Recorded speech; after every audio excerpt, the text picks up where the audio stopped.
The wedding coordinator smiled at me with the kind of fake sweetness that costs $500 an hour. Mrs. Harrison, we've arranged a special seating area for you in the kitchen. The bride's family thought you'd be more comfortable there, away from the main festivities. I looked at her designer clipboard, then at my son, James, standing beside his bride-to-be, Victoria Pemberton, and finally at Victoria's mother, Margaret, whose surgeon-enhanced smile couldn't quite hide her satisfaction. They wanted me in the kitchen, at my only son's wedding, the wedding I was paying for. How thoughtful, I said, adjusting the pearl necklace my late husband had given me 40 years ago. I'll be sure to make myself comfortable. James shifted uncomfortably, but said nothing. He hadn't been saying much lately, not since Victoria and her family had taken control of what was supposed to be our family celebration. But what none of them knew was that Eleanor Harrison didn't get to be a successful widow worth $50 million by accepting insults gracefully. My name is Eleanor Harrison, and 6 months ago, I was the happiest mother in the world. My son James, a brilliant surgeon at 32, had finally found love. Victoria seemed perfect, beautiful, educated, from one of Boston's oldest families. I should have recognized the warning signs when her mother's first question upon meeting me wasn't about James, but about my late husband's estate. The Pembertons were old money that had become no money, though they maintained the facade brilliantly. Their mansion was mortgaged 3 times over, their cars were leased, and their country club membership was 6 months behind. I knew because I'd had them investigated the moment I sensed their disdain for me. Not because I was protective, but because I'd learned long ago that knowledge is power, and power is survival. Mother, James said quietly, his voice strained. Perhaps we could discuss the seating arrangements? No need, darling, I replied, patting his cheek like I used to when he was 5 and trying to lie about eating cookies before dinner. I understand completely. The Pembertons have standards to maintain. Margaret Pemberton laughed, that tinkling society laugh that sounded like crystal breaking. Oh, Eleanor, it's not about standards. We just thought you'd be more comfortable with your own kind. My own kind. Because I'd grown up in South Boston, worked as a secretary before marrying Robert Harrison, and didn't have a trust fund or a family name that appeared in history books.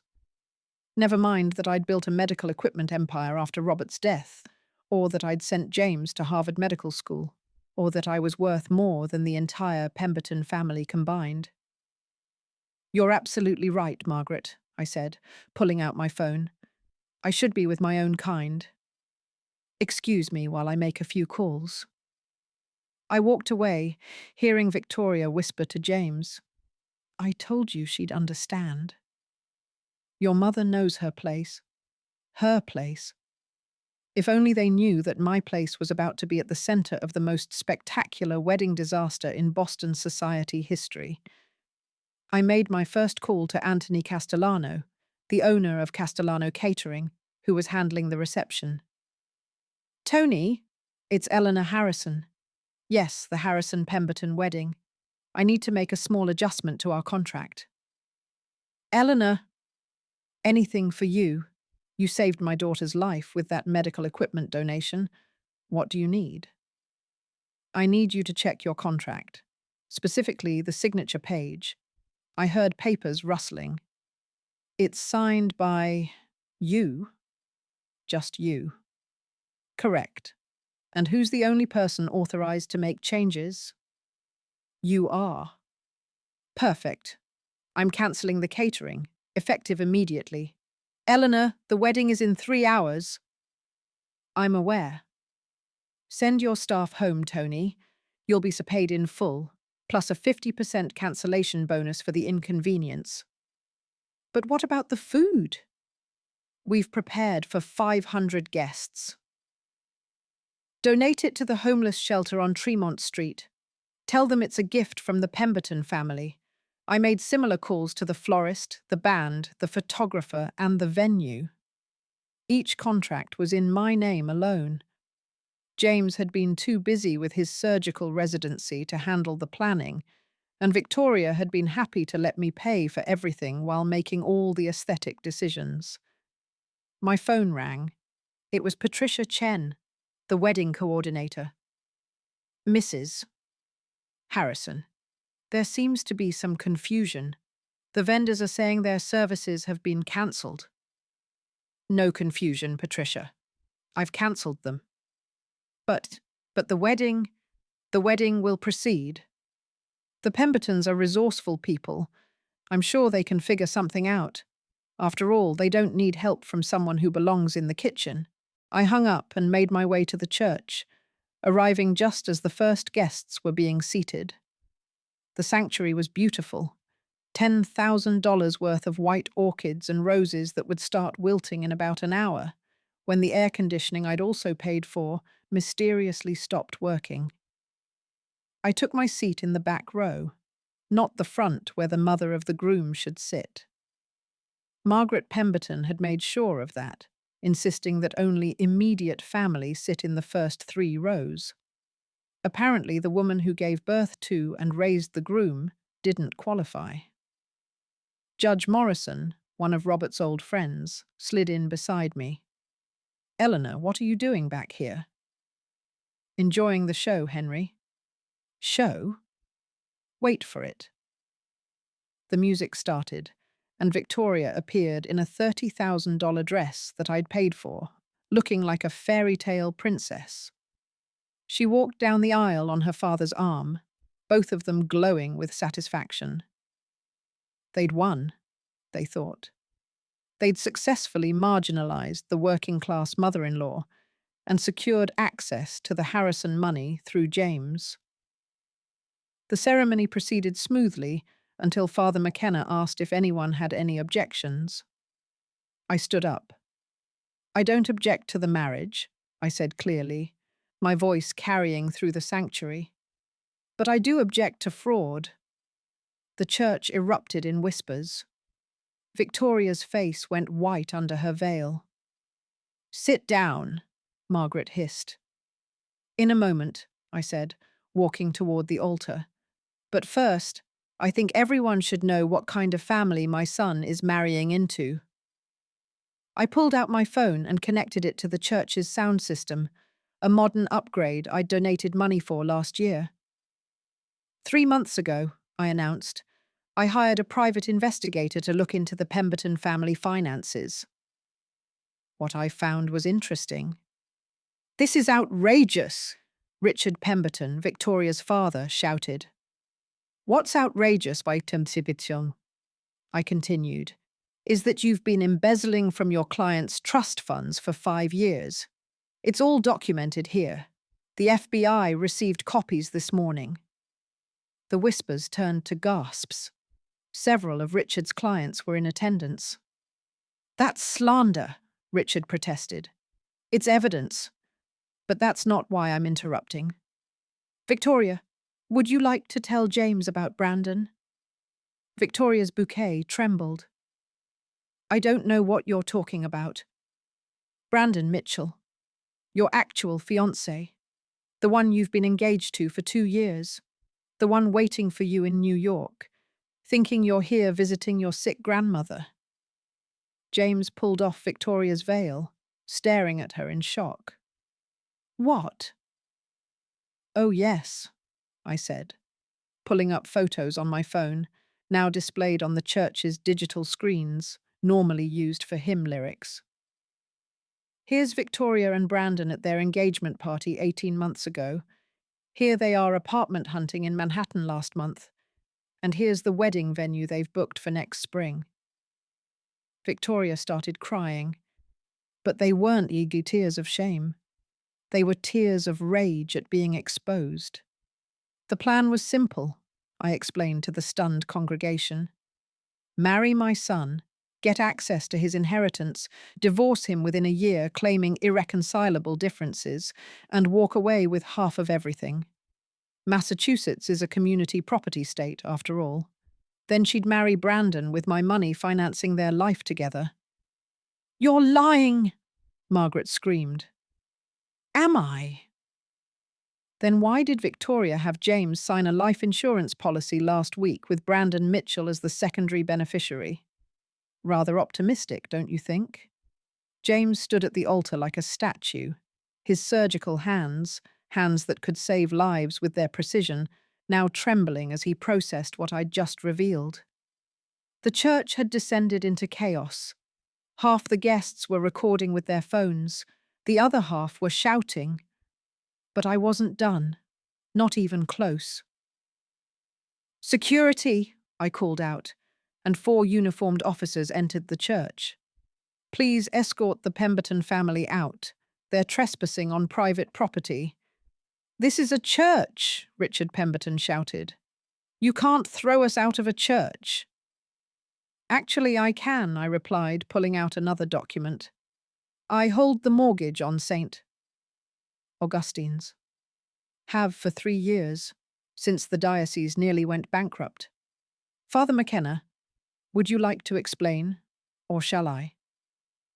Father McKenna, looking deeply uncomfortable, cleared his throat. "Mrs.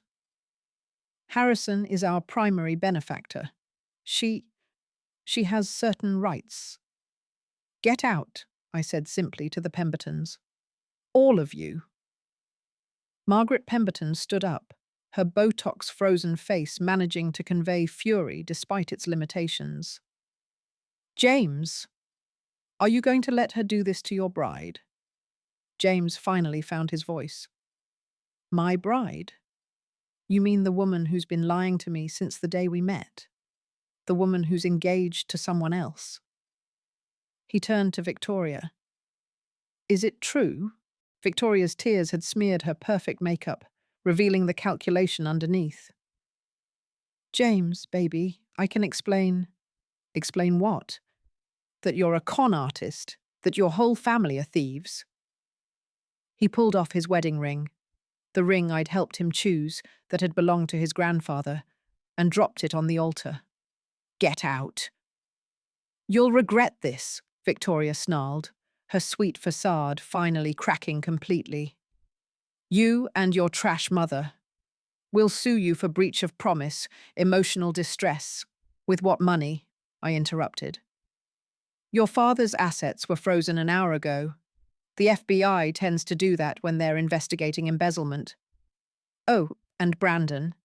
He received a very interesting package this morning with all the evidence of your relationship with James. I doubt he'll be financing your legal battles." As security escorted the Pembertons out, Victoria turned back one last time. "You've ruined everything." "No, dear. I've revealed everything. There's a difference." After they left, I faced the remaining guests. About 300 of the original 500, the ones who'd come for James rather than the Pemberton social connection. "I apologize for the disruption," I said. "As you've probably guessed, there won't be a wedding today. However, if you'd like to join us at the reception venue, we can at least enjoy each other's company." An elderly woman in the 3rd row raised her hand. "Eleanor, dear, you cancelled all the vendors. There won't be any food or music." I smiled. "Mrs. Blackwood, you're absolutely right, which is why I think we should order pizza." The crowd laughed nervously. "I'm serious," I continued. "Gino's Pizza can deliver 300 pizzas in an hour. The venue has a full bar that's already paid for. And instead of the Boston Symphony Orchestra, we have Spotify and a very good sound system. Sometimes the best parties are the ones nobody plans." James stepped down from the altar, still in shock. "Mum, what? How did you know?" "I've known for months," I admitted, "but I needed concrete proof. And I needed them to reveal themselves publicly, so there could be no denial, no spinning of the story later. You let me stand up here, knowing—" "I tried to warn you, James. Remember 3 months ago when I suggested you postpone? When I said Victoria seemed rushed?" When I asked why her family was so interested in our finances, he nodded slowly. I thought you were being paranoid.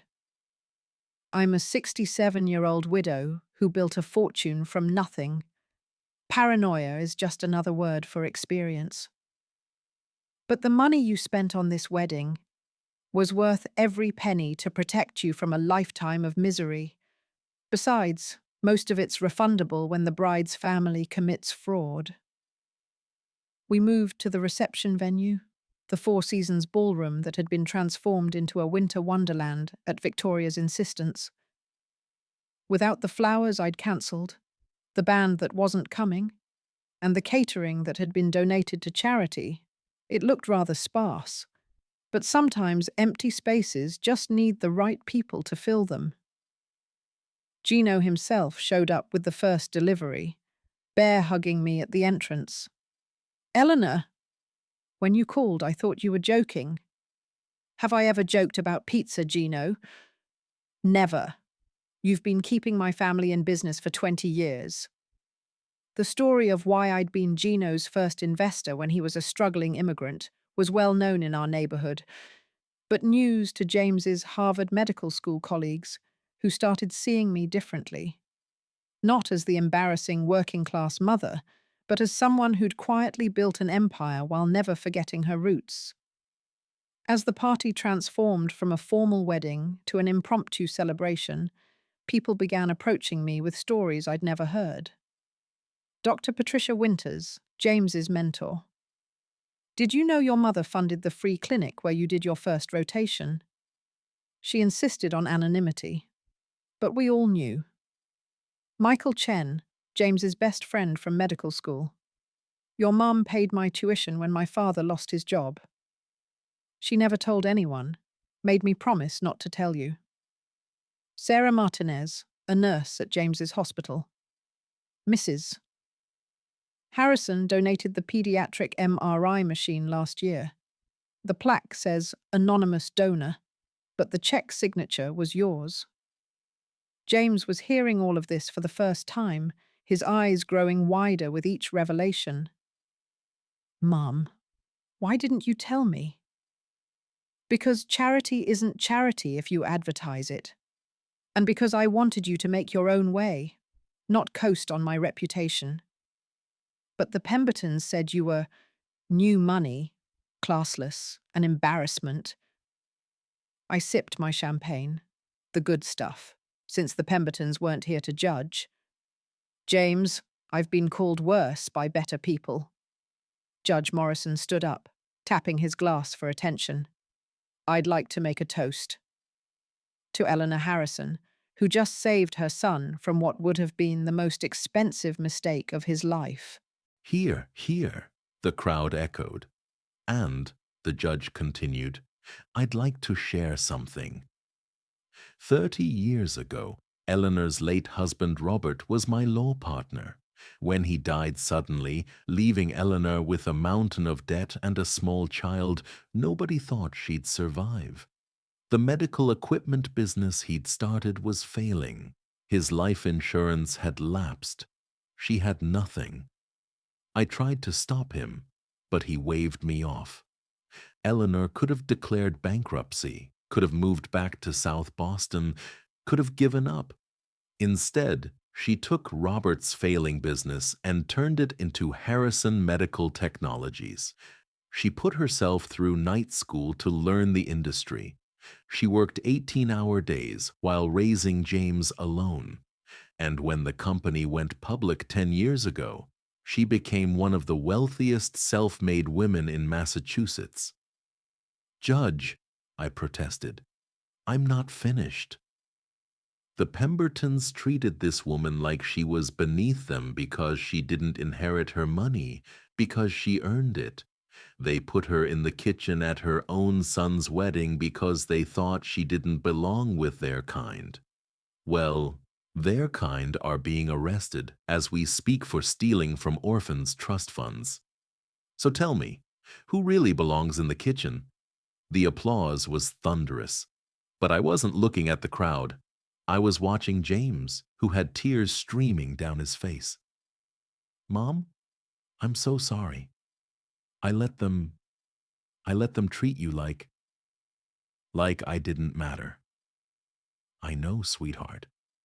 Why didn't you stop me earlier? Because you're 32 years old. You needed to make your own mistakes. But when those mistakes involve someone trying to steal your inheritance and possibly harm you, that's when Mama Bear comes out. My phone buzzed with a text from my private investigator, Marcus Chen. Ironically, Michael Chen's uncle, though that was a connection few people knew about. Interesting development, I told James. The Pembertons are at the airport trying to flee to the Cayman Islands. They can't. Their assets are frozen. Their legitimate assets are frozen. But Richard has been hiding money offshore for years, or rather, he thinks he has.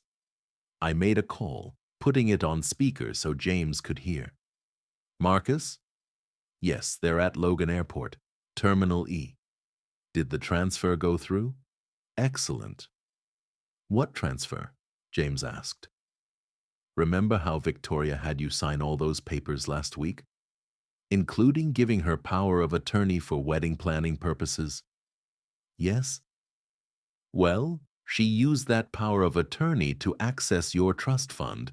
She transferred $2 million to an offshore account yesterday. What? Mom, that's wire fraud across state lines, which makes it a federal crime. But here's the fun part. The account she transferred it to? It's not actually offshore. It's an FBI sting account.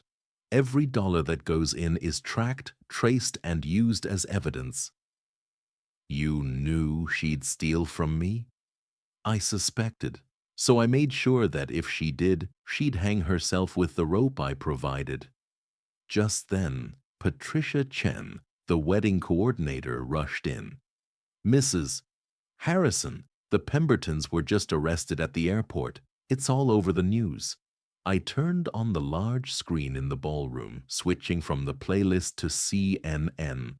There they were, Richard in handcuffs, Margaret screaming about discrimination, and Victoria being led away in her going-away outfit, a $5,000 designer dress she'd bought with James's credit card. Breaking news, the anchor announced. The prominent Pemberton family of Boston has been arrested on charges of embezzlement, wire fraud, and conspiracy to commit murder. Murder? James gasped. I pulled out another document. Oh, did I forget to mention? That life insurance policy Victoria had you sign, the one with Brandon as secondary beneficiary, there was a clause stating that if you died within the first year of marriage, the payout doubled. And yesterday, she searched undetectable poisons on her laptop. She really should have used incognito mode. The morning after the non-wedding, I sat in my kitchen, my actual kitchen, not the one the Pembertons thought I belonged in, reading the Boston Globe's coverage of what they were calling the wedding sting of the century. James sat across from me, still in his pajamas at noon, looking like he'd aged 5 years in 24 hours. They're calling you the genius grandmother of justice, he said, reading from his phone. I'm 67, not exactly grandmother material, I replied, though I smiled at the headline. Mom, there's something I need to know. How long were you planning this? I set down my coffee. Gino's special blend, not the overpriced nonsense the Pembertons served. The moment Victoria's mother asked about your trust fund, before asking about your work, your dreams, or even your favorite color. That was at our engagement party. 8 months ago. 8 months of investigation, preparation, and waiting for them to reveal themselves. Though I almost acted sooner when Margaret called you surprisingly accomplished for someone with your background. James winced.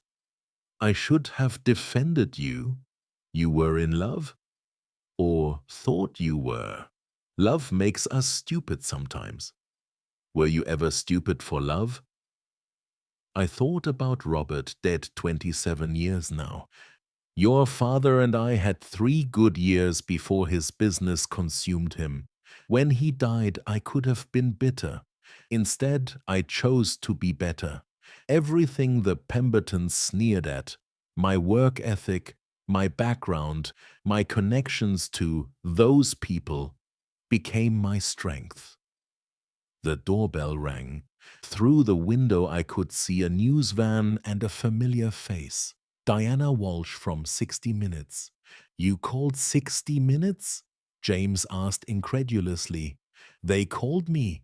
Apparently, a story about a mother who exposed a family of criminals at her son's wedding is ratings gold. Are you going to do it? Already did. They interviewed me at 6 a.m. It airs tonight. Mom. What? The Pembertons wanted society to know who I was. Now they will. Diana Walsh's interview had been thorough. She'd asked about everything. Robert's death, building the business, raising James alone, and, of course, the wedding sting. But the part that would destroy the Pembertons completely wasn't my interview. It was the recordings. You recorded them? James asked when I told him. Massachusetts is a two-party consent state for recordings, I said, unless they're in a public place or committing a crime. The Pembertons did both. Frequently, that evening we watched the episode together. Diana Walsh didn't pull any punches. Eleanor Harrison spent $300,000 on a wedding that she knew would never happen. Why? To expose a criminal conspiracy that targeted her son and dozens of other victims. The recordings were devastating. Margaret Pemberton discussing how to hide assets. Richard explaining his embezzlement scheme to Victoria. And worst of all, Victoria and Brandon planning James's accident after the honeymoon. The shallow end of the pool at the resort, Victoria's recorded voice said, James doesn't swim well. After enough champagne accidents happen, then we get the insurance money and the inheritance. James had to leave the room when that part played. I found him in the garden crying. She was going to kill me? She was going to try. But you would have been fine. How can you know that? Because I booked a different resort. The confirmation she had was fake. You would have ended up at a place with no pool, just beaches, and medical staff I personally vetted. You thought of everything. I'm a mother. It's what we do. We went back inside for the rest of the program. Diana had interviewed the Pembertons' victims, elderly clients whose trust funds had been drained, charities that never received promised donations, small businesses destroyed by Richard's hostile takeovers. But the most damaging interview was with Brandon Mitchell. I had no idea Victoria was playing both of us, he said, looking genuinely devastated. She told me she was visiting her sick grandmother in Boston. She even sent photos from a hospital. I was planning our life together while she was marrying someone else for money. Did you know about the murder plot? Diana asked. God, no. I loved her. I thought she loved me. Now I realize I was just another bank account to her. The program ended with statistics about financial fraud in marriages, elder abuse, and the importance of background checks. But the final image was of me, standing in my company's headquarters, surrounded by the employees who'd become family over the years. Mrs. Harrison, Diana's voiceover said, turned personal betrayal into public justice. The Pembertons face up to 40 years in prison for their various crimes. Meanwhile, Harrison Medical Technologies just announced a new foundation to help victims of financial fraud. The phone started ringing immediately. Reporters, publishers wanting book deals, movie producers. I ignored them all until one number made me pause. Mrs. Harrison? The voice was familiar but unexpected. This is Margaret Pemberton. I put her on speaker so James would hear. Calling from jail, Margaret. County lockup. My lawyer says I should apologize, try to make amends. And? And I want to know how you did it, how you played us so perfectly. I didn't play you, Margaret. I simply let you play yourselves. Your greed, your snobbery, your assumption that anyone beneath your social class must be stupid. That was all you. We could have been family. No, we couldn't. You made that clear when you tried to seat me in the kitchen, although I should thank you for that. It was the final confirmation I needed that destroying you was the right choice. You're evil. I'm protective. There's a difference. Your family tried to harm my son. Did you really think I'd let that happen? The FBI says you've been feeding them information about us for months. 6 months to be precise. Every document you thought was safely hidden, every offshore account, every bribe, every threat. I have it all. Why didn't you stop us sooner? Because I needed you to commit enough crimes to ensure you'd never be able to hurt anyone again.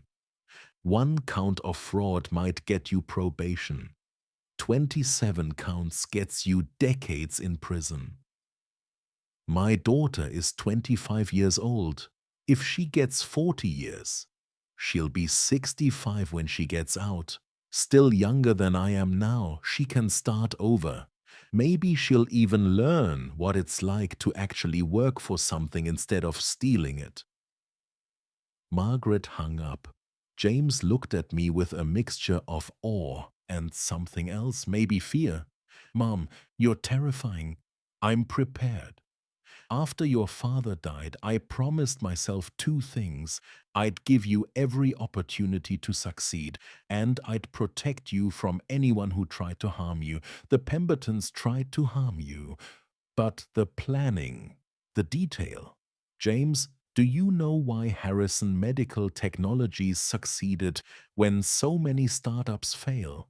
Because you worked harder than everyone else. Because I assume everyone is a potential threat until proven otherwise. I run background checks on every employee, every partner, every major client. The Pembertons weren't special, they were just the first ones stupid enough to threaten my family directly. 3 days later, Victoria's lawyer contacted me. She wanted to make a deal. My client is willing to testify against her parents in exchange for a reduced sentence. Your client planned to murder my son. Allegedly. I have recordings. She was manipulated by Brandon Mitchell. He's the real mastermind. I laughed.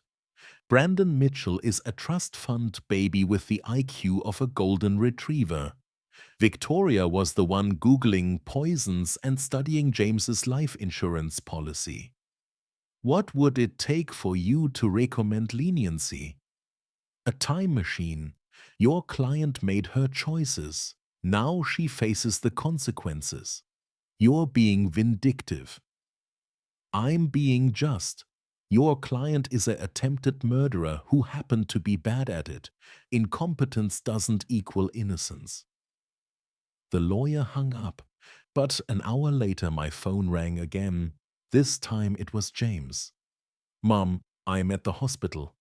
There's been an incident. My blood went cold. Are you hurt? No, but it's Victoria. She tried to hurt herself. In her cell, I drove to the hospital, my mind racing. Was this another manipulation? A play for sympathy? I found James in the waiting room, still in his scrubs. She took pills. They pumped her stomach. She'll be fine. Why are you here? The jail called me.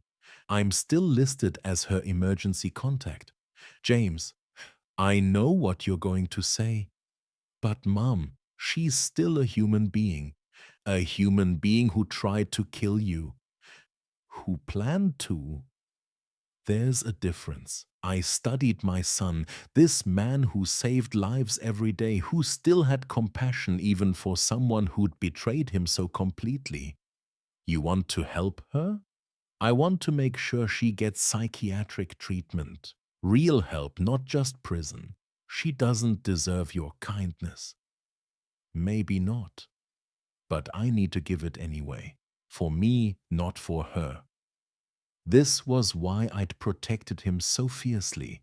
Not because he was weak, but because he was good. Too good for the Victoria Pembertons of the world. Fine, I said, but I'm hiring the psychiatrist and the guards, and there will be conditions. Mom, non-negotiable. She gets help, but she also serves her time, every day of it. A week later I met with Dr. Sarah Winters, the psychiatrist I'd hired for Victoria, not out of compassion, but out of curiosity. She's a classic narcissist with sociopathic tendencies, Dr. Winters explained. But there's something else. She genuinely believed she loved your son. How is that possible? She loved what he represented. Security, status, escape from her family's financial ruin. In her mind, that was love. And the murder plot. She saw it as practical. If James died, she'd have his money forever. If he lived, she'd have to share it. To her, it was simple math. Can she be helped? Treated, yes. Cured, unlikely. But she might learn to function without destroying others. Might? The Pembertons raised her to see people as resources to be exploited. That's decades of programming to overcome. That evening, I found James in his apartment, surrounded by wedding gifts we'd have to return. Each one represented someone who'd witnessed his humiliation. Mom, do you think I'll ever trust anyone again? Yes, but you'll be smarter about it. You'll ask questions. You'll look for red flags. You'll protect yourself. Like you do? No, I protect myself because I have to. You'll protect yourself because you choose to. There's a difference. What about love? Love is real, James. Your father and I had it briefly. But real love doesn't ask you to sit in the kitchen while it celebrates. Real love doesn't measure your worth by your bank account. Real love doesn't plan your murder for insurance money. He laughed bitterly. When you put it that way, the right person is out there.